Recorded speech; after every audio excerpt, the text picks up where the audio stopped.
लागू होंगे। मतलब अब 12 और 28% के जीएसटी स्लैब को खत्म कर दिया गया है और इनमें शामिल ज्यादातर चीजें सिर्फ मंजूर किए गए 2 टैक्स स्लैब के अंदर आ जाएंगी। इसके चलते कई सामान सस्ते हो जाएंगे।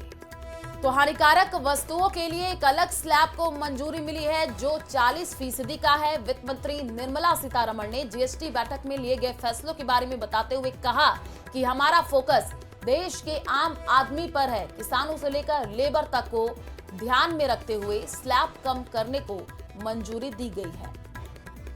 तो आपको बता दें कि ये घोषणाएं 22 सितंबर से लागू होंगी और अब जीएसटी के सिर्फ 2 ही मुख्य स्लैब होंगे।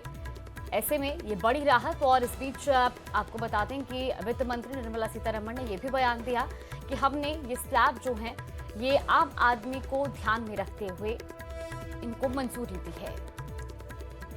तो मोदी सरकार का ये बड़ा फैसला है। अब जीएसटी के सिर्फ 2 मुख्य स्लैब रहने वाले हैं। 22 सितंबर से घोषणाएं लागू होंगी। तो बड़ी जानकारी इस वक्त आपको दे रहे हैं, जहां पर नए बदलाव 22 सितंबर 2025 से लागू होंगे। मतलब अब 12 और 28% के जीएसटी स्लैब को खत्म कर दिया गया है और इनमें शामिल ज्यादातर चीजें सिर्फ मंजूर किए गए 2 टैक्स स्लैब के अंदर आ जाएंगी। इसके चलते आने वाले दिनों में कई ऐसे सामान हैं जो कि सस्ते हो जाएंगे। जीएसटी का जो नया स्लैब है, क्या सस्ता? दवाइयां, टीवी, फ्रिज, एसी ये सस्ते हो जाएंगे। लग्जरी कार, शराब, पान मसाला, तंबाकू ये महंगा हो जाएगा। शुगर ड्रिंक्स, फास्ट फूड ये भी महंगा हो जाएगा। तो देखिए, हम आपको समझा रहे हैं ग्राफिक्स के जरिए क्या कुछ सस्ता रहेगा। अगर दवाइयां, टीवी, फ्रिज, एसी, 2 व्हीलर आप खरीद रहे हैं तो ये आपको सस्ता पड़ेगा। क्या महंगा हो जाएगा? शुगर ड्रिंक्स, फास्ट फूड ये सारी चीजें महंगी हो जाएंगी। बिल्कुल। तो इसके अलावा घी, मक्खन, ट्रैक्टर, कपड़ा, सीमेंट, जूता ये सभी सामान जो है वो अब सस्ता होगा। और जो चीजें महंगी होंगी वो भी लगातार हम ग्राफिक्स के जरिए आपको टीवी स्क्रीन पर दिखा रहे थे। फिलहाल 22 सितंबर से ये घोषणाएं लागू होंगी। तो साफ तौर पर वित्त मंत्री निर्मला सीतारमण की तरफ से ये कह दिया गया कि आम जनता को ध्यान में रखते हुए ये बड़ा फैसला लिया गया है। जीएसटी स्लैब में ये बड़ा बदलाव है। एयर कंडीशनर, टेलीविजन पर 18% जीएसटी, सीमेंट पर भी 18% का जीएसटी रहेगा। We've resolved classification related issues and we've ensured that there will be stability and predictability about the GST. Rate rationalization, of course, we've reduced the slabs. There shall be only 2 slabs and we are addressing also the issues of compensation cess. Ultra high temperature milk, the UHT milk, chena or paneer, all the Indian breads will see nil rate. So roti kisi ke upar bhi, chapati or roti or paratha or whatever it is, they all come to nil. Reduction of GST from 12% or from 18% to 5%.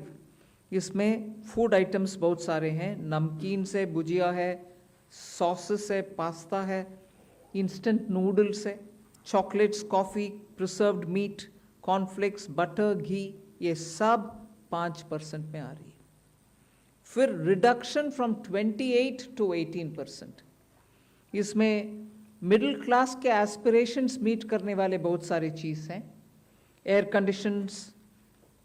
Conditioning machines, TVs which are over 32 inches, all TVs now at 18%. ये I want to underline, all TVs are now at 18%. Dishwashing machines, small cars, motorcycles equal to or less than 350 cc are all now coming to 18. ये एक आम आदमी के भलाई का दिन है। मोदी जी ने कुछ ही दिन पहले कहा था कि दीपावली का एक धमाका पूरे हिंदुस्तान के देशवासियों के लिए, और जो विकसित भारत का संकल्प 2047 का लेकर के मोदी जी ने आज़ादी के अमृत महोत्सव पे पूरे देश को एक संकल्प लिया, पूरे देश को एक संदेश दिया, उसी की तरफ बढ़ता हुआ कदम है। मात्र 7-8 साल के अंदर दूसरा इतना बड़ा रिफॉर्म, बहुत अच्छी बड़ी शुरुआत हो चुकी है। हर विकसित देश के अंदर इसी तरह के स्लैब है।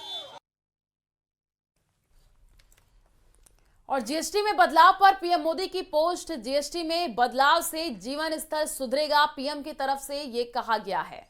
तो आम आदमी की जिंदगी में सुधार लाने वाला ये फैसला है और 15 अगस्त को जो बोला था वो पूरा हुआ, ये भी प्रधानमंत्री नरेंद्र मोदी ने कहा। तो ये बड़ी खबर आपको बता रहे हैं, जहां प्रधानमंत्री नरेंद्र मोदी ने जीएसटी में बदलाव पर पोस्ट भी की है।